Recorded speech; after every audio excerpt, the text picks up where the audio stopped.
baby told me with a sigh, saying words that came across as a doubt. Una hermosa mujer es vista por un caballero joven desde el otro lado del salón. Lo que éste ve de su rostro, adivina de su cabellera oculta por el velo, y de su cuerpo, oculto por la vestimenta, se convierte en una flecha ardiente que entra por los ojos y se hunde hasta su corazón, llevándole el fuego del deseo. Desde este momento, este hombre está herido de amor y no será capaz de servir ni ver a ninguna mujer más que a su dama.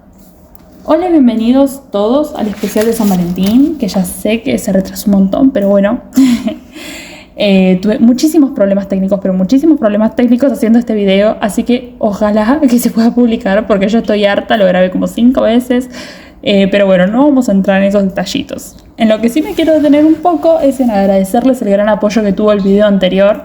De verdad no me esperaba tal recibimiento, así que le doy la muy grata bienvenida a todos los nuevos miembros del canal.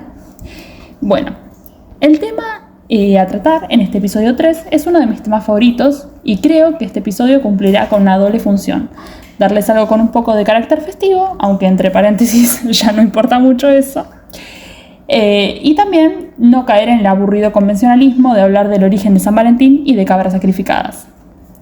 También es importante para mí reivindicar la importancia del amor cortés. Así que sin más preámbulos, comencemos. Confieso que soy una persona que ama preguntarse cosas de forma casi obsesiva y preocupante, especialmente para las personas que deben soportarme en mi día a día, pobres de ellos. Pero ahí les va una de mis siempre vivas inquietudes: ¿cómo se construyó nuestra idea de amor actual? Es decir, sí, sé que el individuo actual, es decir, entre ustedes y yo, mis queridos coetáneos, nos ha venido una divina bajada de línea desde que somos prácticamente niños. Crecimos rodeados de canciones románticas, algunas más dulces, otras más sufridas. Consumimos horas y horas de películas de Disney, donde el amor y las parafilias cuestionables siempre triunfan. O en nuestro querido Hollywood, siempre encontrando formas de ponerle edulcoradas frases románticas a las personas más merecedoras de estar encerradas en el mismo pabellón que el Joker de Joaquin Phoenix. Y así llegamos a la actualidad, donde con solo entrar a internet nos topamos con términos tan novedosos y edificantes como Princess Treatment, energía femenina, mujer de alto valor, que orbitan alrededor de la idea de que las mujeres recuperen algo que por derecho casi que divino nos pertenece: el cortejo por parte del hombre. Como si el hombre de las cavernas tuviera el hábito de siempre pasar a buscar a su amada mujer prehistórica en mamut para llevarla a un exclusivo y obviamente reservado sitio para cenar con la plácida vista de un volcán inactivo. Este hombre nunca dejaría que le falten las flores extintas que mejor representaran su amor apasionado hacia su compañera. Ay, hombres como los de Cromañón ya no quedan. Y por suerte, ya que si eres capaz de sumar 1 más 1, también te habrás dado cuenta de que esto está bastante lejos de la realidad y lo que estas mujeres llaman hombres como los de antes, en realidad es una idea bastante moderna y contemporánea, y que debemos en su mayoría sus atributos a un olvidado movimiento literario y social llamado amor cortés. Pero vamos por partes. ¿Qué es el amor cortés?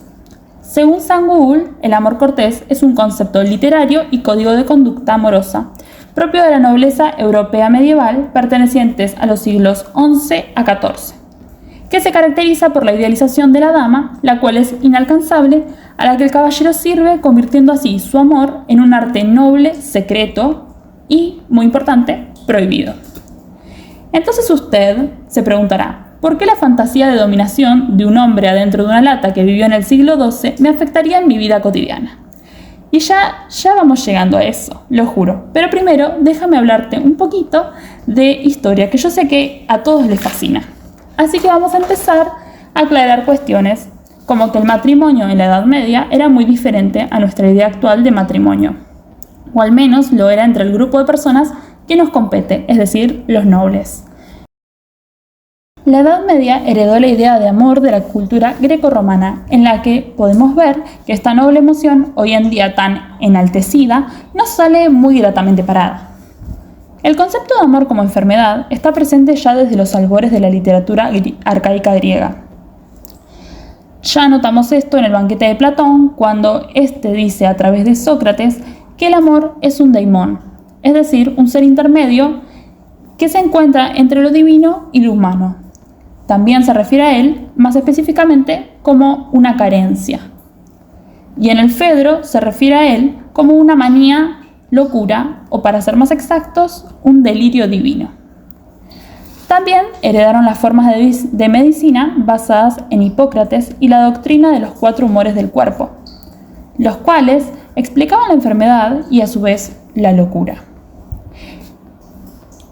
En esta es donde el concepto de la enfermedad de amor encuentra su raíz, ya que consideraba la salud como el equilibrio, eucrasis, de los 4 humores: sangre, pituita, bilis, conocida en aquel momento como bilis amarilla, y atrabilis o bilis negra. Así, cualquier enfermedad vendría motivada sencillamente por el predominio de uno de estos humores sobre los demás, es decir, por la ausencia de armonía o desequilibrio, discrasis, de los mismos. Constantino el Africano, en el siglo XI, utilizó esto para justificar el mal de amor, que aseguraba que la causa de la enfermedad era el exceso de bilis negra, que explicaba la asociación de amor con amaro, amargo. Según él, esta enfermedad afectaba al cerebro y podía causar pensamientos y preocupaciones intensas en el amante. Y más preocupante aún, esto podía llevar al enfermo a caer en la melancolía, lo que hoy entenderíamos como una depresión. Pero tranquilos, que aunque el enfermo puede llegar, en algunos casos, incluso a morir de amor, todo puede arreglarse con orden moral y una dieta sana. Por otro lado, San Jerónimo, padre y doctor de la Iglesia Católica, aseguró que aquel que se casaba estaba atrapado entre 2 fuegos. Si se ha casado con una mujer desagradable, no puede soportarla. Si esta mujer es amable, su amor es comparable al Seol, es decir, el mismísimo infierno, a la tierra agostada, al incendio. Para él, el matrimonio ideal es el integrado por María y José, donde los integrantes no tienen ningún deseo el uno hacia el otro y se limitan a ser amigos. Este modelo fue seguido por Santa Cunegunda de Luxemburgo y San Enrique II, quienes vivieron en un matrimonio casto por decisión mutua, o por San Eduardo el Confesor y Edith de Wessex, aunque este caso es más debatido. Esto da un mensaje claro: el matrimonio es bueno, pero la virginidad es superior espiritualmente. El matrimonio era entonces basado en afecto, mas no en amor, ya que esto se entendía como una búsqueda apasionada de placer que llevaba siempre al desorden. En los campesinos casarse era algo relativamente libre y se desposaban en edades bastante mejores que los nobles, quienes en cambio se casaban por conveniencia con personas que jamás habían visto en su vida, y a menudo la mujer, entre muchas comillas, era en realidad una niña. Esta falta de consideración a los deseos carnales a la hora de mantener negociaciones conyugales promovía más y más la búsqueda del amor en otros espacios que no fuera el matrimonio. Bien, y retomando lo que nos trajo aquí, entonces, ¿cómo pasamos de ver a la mujer como el Seol, es decir, el mismísimo infierno, según nuestro amigo San Jerónimo, a la adoración ilógica que los caballeros profesaban por ellas? Bueno, creo que llegó la hora de hablar de los protagonistas de este video, que son los caballeros. ¿Quiénes eran los caballeros? Originalmente los caballeros eran una institución profesional, es decir, guerreros que comprendían individuos del más variado origen. El tema comienza cuando estos puestos se vuelven hereditarios, que vale la pena aclarar que es así como los señores, varones y príncipes consiguieron sus territorios. Pero situémonos en el siglo XII. Quien quiera hacer la guerra necesita ahora más y mejores levas, lo que lleva a los señores a incluir nuevas gentes. ¿Y de dónde provienen estos hombres? Pues, en su mayoría, son ministeriales, es decir, nobles no libres que hacían tareas administrativas. Aquí encontramos administradores de fincas y propiedades, funcionarios de la corte, directores de talleres del feudo, miembros de la comitiva y guardia, principalmente escuderos, planaferreros y suboficiales. Es decir, todos estos tenían un origen servil y terminaron formando 3/4 partes del ejército. Estos caballeros eran recompensados con las tierras de las cuales el señor fuera capaz de prescindir con tal de poder aumentar su cantidad de vasallos. Ahora demos un salto al siglo XII, donde nuestros queridos caballeros comienzan a volverse nuevamente un grupo cerrado e inaccesible. Ahora solo hijos de caballeros pueden llegar a serlo. Porque para que un hombre sea considerado noble, ya no basta con recibir un feudo, ni con el elevado estilo de vida. Ahora son indispensables estrictas condiciones y todo el ritual de investidura para ser considerado un caballero. En pocas palabras, el acceso a la nobleza es nuevamente entorpecido y es muy probable que haya sido por los mismos caballeros recientemente investidos, ya que no son ahora solamente parte de la nobleza, sino que son la mayoría absoluta. Y es justo en este punto en el que los ideales de la nobleza y la caballería se refinan. Sí, justo acá. Y el por qué se explica por una tendencia que existe de que los nuevos miembros de una clase privilegiada sean, en sus opiniones de clase y principios, más rigurosos que sus viejos representantes y posean una conciencia más fuerte de las ideas que integran al grupo y lo distinguen. Es evidente que se trata de un intento de compensar su sentimiento de inferioridad. Por lo tanto, esta nueva caballería procedente de los ministeriales es en cuestiones de honor más rígida e intolerante que la antigua aristocracia. Y frente a situaciones en las que el aristócrata de cuna actúa de forma instintiva y sin intención de distinguirse del resto, el caballero ve una tarea especial, una oportunidad de demostrar su heroísmo y hacer valer su honor. Podemos decir, sin mucho temor a equivocarnos, que entonces el idealismo romántico del nuevo caballero y el heroísmo sentimental derivan de la ambición, la inseguridad y la debilidad, las cuales busca apaciguar exaltando el noble espíritu sobre el noble origen. Bien, llegó el momento de hablar un poco de filosofía. Y hablemos de kalokagatia. Kalokagatia proviene del griego kalos, kai, agatos, bello y bueno. Acá podemos ver un gran contraste. Mientras Platón decía que el amor es un ser intermedio, ni malo ni bueno, ni bello ni feo, ni sabio ni ignorante, ahora vemos que el amor se posiciona como la fuente de toda belleza y virtud. Andreas Capellanus llegará a decir en su libro de Amores que el amor verdadero no puede ser corrompido por la avaricia. El amor hace que una persona fea y ruda brille con toda su belleza. Sabe dotar de nobleza incluso a alguien de humilde cuna. Puede incluso prestar humildad a los orgullosos. Quien ama se acostumbra a servir humildemente a los demás. Oh, qué cosa tan maravillosa es el amor, que hace brillar al hombre con tantas virtudes y que enseña a todos a abundar en buenas costumbres. La kalokagatia es retomada entonces por los caballeros para ser incorporado a sus filosofías de vida, las cuales beben de muchas fuentes griegas como el estoicismo o las virtudes aristotélicas, que recordemos son fortaleza de ánimo, perseverancia, moderación y dominio de sí mismo. Bueno, acá va a haber mucho dominio de sí mismo. Pero bueno, estas virtudes son tomadas por la caballería a través de la literatura latina de la Edad Tardía. Y a este mix filosófico aún nos falta sumarle las famosas virtudes heroicas, que ya eran vigentes desde antes, pero como ya dijimos, los caballeros las exaltan todavía más, o sea, estos nuevos caballeros. Estas son el desprecio por el dolor, el peligro y la muerte, la observancia absoluta de la fidelidad, que pasaré a explicar que esto se refiere a un compromiso inquebrantable de lealtad total y honestidad incondicional hacia una persona, institución, valor o promesa, sosteniendo incluso ante las dificultades o cambio de circunstancias.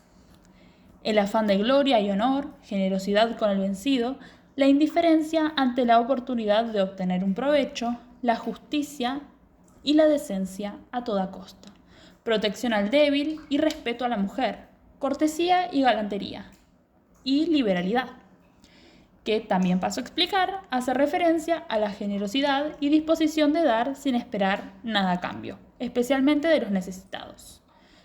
Todo esto es un estilo de vida fiel a un principio, el principio de nobleza obliga.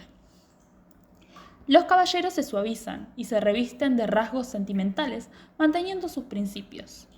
Vale la pena aclarar que estas virtudes hacen que exista pica entre los caballeros y los burgueses, derivados del espíritu de lucro que tienen estos últimos. Pero bueno, ya veremos que esto en realidad no es solamente en contra de los burgueses, sino que es una forma de los caballeros de definir su identidad en contraste con las otras posiciones y roles sociales. Pero eso ya lo veremos más adelante. Ustedes tengan paciencia. Bueno, pero volviendo a lo que nos compete, los caballeros con todo esto logran de alguna manera redefinir palabras como noble y simple, ya que estas categorías no solo significan una clase social, al menos a día de hoy, sino también refieren a la educación y carácter de una persona. Así se puede ser noble, clase social, y simple, valor moral, o al revés. Los hombres ya no son nobles de nacimiento, sino que deben llegar a serlo. Esta evolución de la calocagatía nos lleva a un nuevo concepto de cultura y surge un abismo entre la educación clerical y secular, sobre todo en la poesía. Mientras los monjes tenían un lugar central en la poesía, componiendo cosas siempre alabando la majestuosidad del Señor y la Virgen, un día, muy terrible, se despiertan y se dan cuenta de que han perdido su lugar. La gente ya no quiere poemas sobre Dios, ahora quiere que los poemas derechamente sean obscenos y de los trovadores más osados. En pantalla podrán observar la diferencia entre los poemas del señor Todi y de su coetáneo, el obsceno duque de Aquitania. Y si les hago un spoiler, les tendré que decir que el motivo más común de nuestra poesía actual se la debemos a la poesía caballeresca. Y usted, atento y muy paciente oyente, me dirá entonces cuáles son las características de esta, y yo, su servidora, no podré más que enumerarlas para satisfacer sus dudas. Como vemos en toda la literatura previa a la Edad Media, como por ejemplo la Ilíada, cuya acción gira en torno a dos mujeres, siendo estas Helena y Briseida, nos encontramos con un problemilla, ¿no? Tanto Briseida como Helena podrían ser sustituidas por cualquier cosa y daría igual. Incluso poner una mujer era una forma como de burlarse, por decirlo de una forma muy abrupta y grotesca, del hombre que hacía tanto espamento por tal mujer. En el caso, por ejemplo, de Aquiles y Briseida, se usa esta mujer para mostrar la terquedad de Aquiles. Su historia con ella no es romance, sino que ella es su propiedad y es una afrenta que se la quiten por eso mismo. Podría haber sido una moneda o una lira hecha con el caparazón de una tortuga y Aquiles le daría exactamente igual y habría reaccionado exactamente igual. Pero al llegar a la Alta Edad Media y encontrarnos con la poesía caballeresca, nos topamos con que, la mujer ahora tiene un valor incomprensible. Ya no es un botín de guerra ni una esclava. A diferencia de movimientos como por ejemplo los neoplatónicos o similares, en la poesía caballeresca vemos como, a pesar de la espiritualidad que obviamente le corresponde al amor, jamás se convierte en un principio filosófico per se. No pierde su erotismo ni su sensualidad. Así, se inaugura el culto al amor y este sentimiento debe ser alimentado y mimado, ya que ahora, énfasis en el ahora, el amor es la fuente de todo bien y belleza. Es nuevo que cualquier acto torpe o sentimiento bajo sea una traición a la amada. Es nueva la sed de amor ilimitada, es nueva la ternura y la intimidad.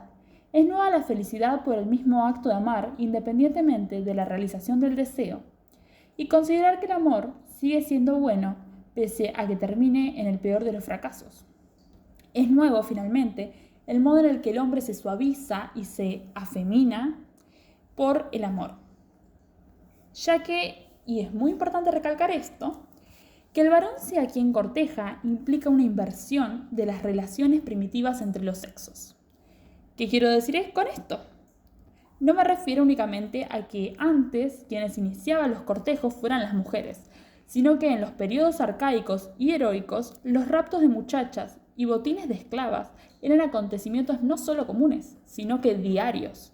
Y el cortejo por parte del hombre a estas mujeres era, como es de esperarse, inexistente. El ejercicio del dominio invita al caballero. El ejercicio del dominio invitaba al caballero a dominarse a sí mismo, a controlar sus pasiones más turbulentas, al prohibirse la captura brutal, sustituyéndose el rapto y la violación por el cortejo. Su ritual instaura una forma más honesta de acercarse a las mujeres de buena sociedad. Por otro lado, podemos ver en el uso del pueblo cómo son las mujeres quienes cantan a los hombres, y en los cantares de gesta son aún las mujeres quienes inician las insinuaciones hacia los varones. Y es solo a nuestros queridos protagonistas del video, es decir, los caballeros, a quienes esto les parece descortés e inconveniente, ya que para ellos el amor es que la mujer desdeñe al hombre. Así él puede consumirse amor y puede demostrar su infinita paciencia y absoluta carencia de exigencias, el abandono de toda voluntad y su propio ser ante la superioridad de virtud y magnificencia de la mujer, o algo así. Como vimos, esta exaltación de las virtudes caballerescas y el amor cortés no es algo bonito y estético, sino que cumple con una función social, diferenciarse del clero y los campesinos. Como sabemos, el seno de la clase dominante se dividía en los clérigos y los caballeros. Ambos se disputaban los favores del príncipe y las ventajas del poder. El amor cortés fue ante todo un criterio de distinción en la sociedad masculina, tan importante que llegó a modificar el modo en que los hombres se dirigían a las mujeres. Bueno, aunque para ser justos, no a todas las mujeres. Así como la sociedad se dividía entre corteses y campesinos, ocurría lo mismo con las mujeres, aislando a las campesinas, las villanas, con las que el caballero podía disponer, acosar y hacer con ellas su voluntad, de las damas y doncellas. En la actualidad, damas y caballeros son dos términos que se utilizan solamente a la hora de hacer una apertura de circo o cuando tenemos que bautizar la puerta de un baño. Pero antiguamente esto tenía un peso muy diferente. Cuando hablamos de idealización, no se idealiza a una mujer, sino a una dama. Este término, que proviene del latín domina, significa dueña, ama y señora de la casa, lo cual no es casual, sino que, como indica el autor del primer ensayo que tratamos, George Duby, llamar dama a la mujer pretendida nos deja adivinar dos cosas de ella. Primero, que ella es superior, al menos jerárquicamente, al pretendiente, y segundo, que está casada. Y lo peor no es eso, lo peor de todo es que la mayoría de las veces el esposo de esta dama es el propio señor del célibe. Con célibe nos referimos a un joven que no está casado, solamente eso.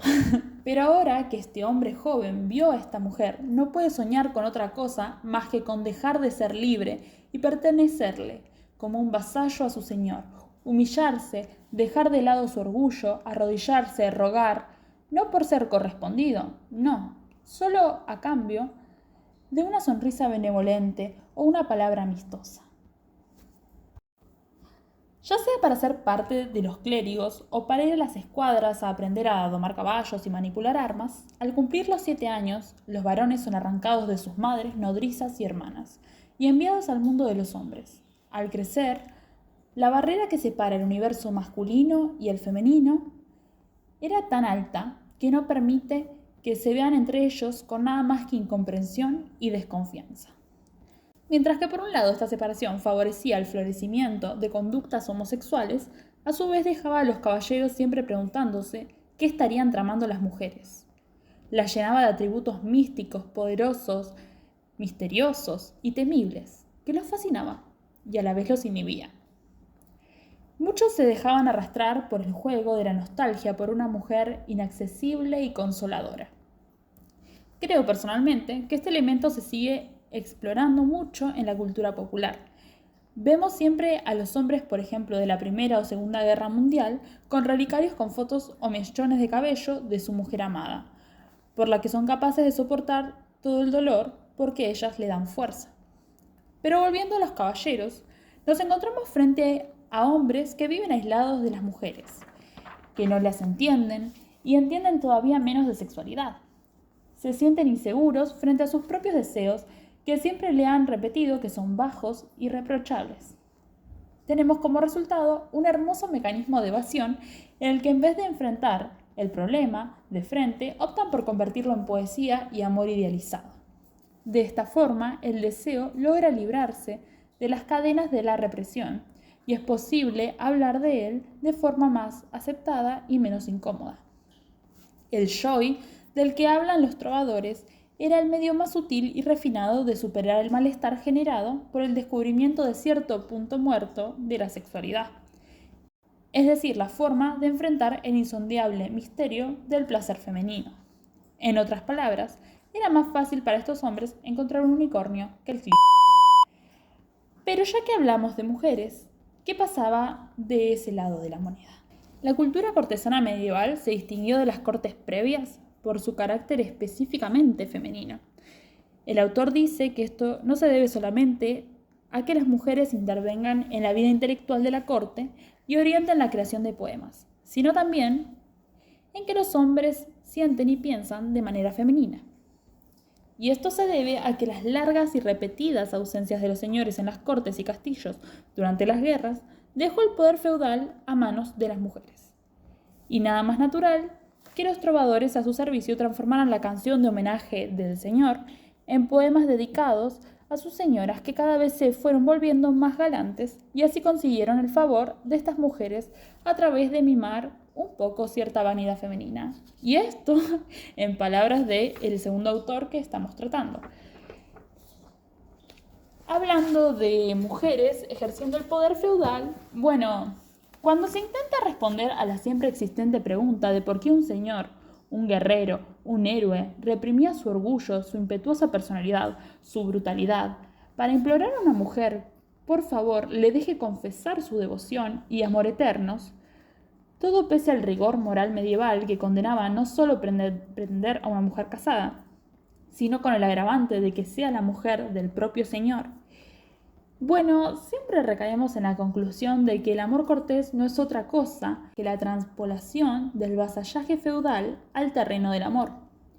El amor tanto para el señor como con la señora se basa en la sublimación de la subordinación social. Sofía, ¿qué acabas de decir? Bueno, esto quiere decir someterse voluntariamente, aceptando su posición inferior y sirviendo, buscando así ennoblecerse, demostrando su virtud y lealtad a través de este servicio.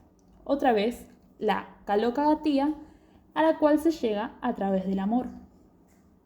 Como dijimos, los hombres desde muy pequeños son arrancados de las faldas de su madre y enviados a aprender oficios, y queda a supervisión de la señora de la corte. Durante 7 años está al servicio de esta mujer. Le acompaña a sus salidas, la sirve en su casa y ella lo introduce en el arte de los modales, de las costumbres y las ceremonias cortesanas. Toda esta energía adolescente se concentra en esta mujer y configura la imagen del amor ideal a imagen suya. Y quiero aclarar que aunque esta mujer tiene cierto poder sobre las llaves de la casa y decidir sobre las muchachas del mismo lugar, qué será de ellas, con quién se casará, etc., seguía siendo una mujer en la Edad Media. Es decir, ni siquiera era dueña de su propio cuerpo. Este cuerpo, el de esta mujer, era el contenedor del honor no solo de su marido, sino de todo varón mayor de edad de la casa. Así que, en realidad, aunque podía ejercer el poder feudal, ya que los hombres no estaban en la casa, todo seguía siendo muy medieval. Poesía y leyendas medievales. Es increíble cómo la literatura no solo crea mundos, sino que moldea nuestra historia como sociedad. la creación de historias como Tristán e Isolda nos cambia más de lo que podría parecer en un principio. La historia ya se la saben. Tristán, el guerrero, se enamora de la princesa irlandesa Isolda. Su amor captura los elementos del amor cortés a la perfección. Un amor inmortal e ilimitado, devoto. Un amor que polariza al mundo en dos sistemas de valores, y ellos solo pueden elegir uno. Vemos la contraposición de los valores morales de la época, padeciendo ante el triunfo de los valores del amor cortés, que es celebrado por la naturaleza, incluso en su muerte. También podemos hablar un poco de Lancelot y Ginebra y de cómo, por ejemplo, en El Caballero de la Carreta, Lancelot no le importa la deshonra con tal de volver a ver a su amada y salvarla. Pero bueno, no me quiero extender mucho, sino que quiero ver cómo esto sigue evolucionando. Por ejemplo, en el año 1304 aproximadamente, se publica La Divina Comedia, obra que a través del ideal de amor imposible de Dante y Beatriz coronó al amor cortés como un tema serio y de estatus.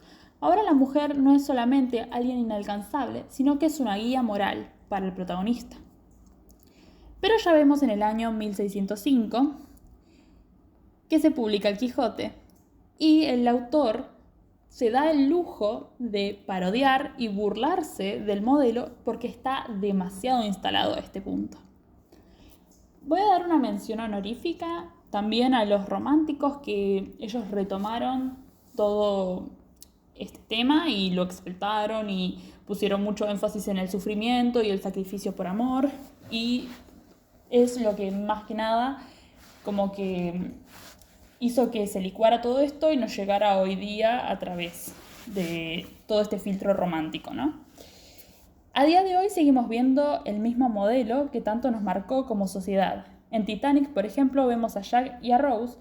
Ella es una mujer de jerarquía mayor por la que el hombre está dispuesto a morir con solo haberla conocido un par de días. O 500 días con Summer, donde la idealización de una mujer y la desconexión total del hombre que la pretende con ella nos habla de lo apartados que estamos aún con los hombres de las mujeres. Incluso podría agregar Her, y también es como que me da un poco de rememoranzas con Dante y Beatriz. Pero bueno, eso es tema mío, me parece.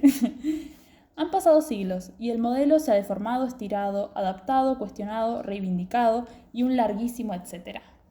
En conclusión, sin el amor cortés, tal vez nuestros poemas seguirían tratando de lo bella y pura que es la Virgen María o los perfectos que eran los clavos de Cristo.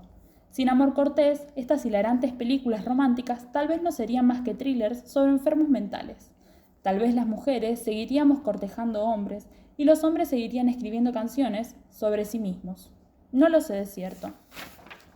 Tal vez estemos malditos por haber perdido el origen real de la palabra amor, que proviene del etrusco, y desaparecido ese antiguo idioma, desapareció también su significado.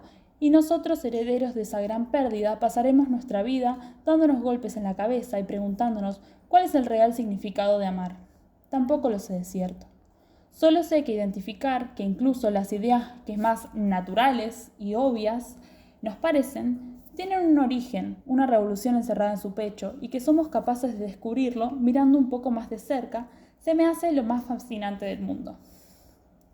Y espero que ahora, cada vez que pienses en amor, no imagines imposiciones sociales o roles forjados hace miles de años por tipos que no tenían muy en claro que era una mujer, sino en cosas que para vos sí tengan un significado. Este Día de los Enamorados, te propongo preguntarte, ¿y a vos qué te hace sentir amado? Muchas gracias por llegar a este punto del video conmigo.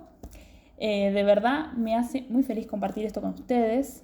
Y nada, a pesar de todo el sufrimiento que me supuso hacer este episodio, les quiero decir que espero que hayan disfrutado tanto escuchando este video como yo disfruté escribirlo y planearlo. Así que nada, les mando un beso muy grande, un abrazo y espero leer sus comentarios. Hasta el próximo video. ¡Mua!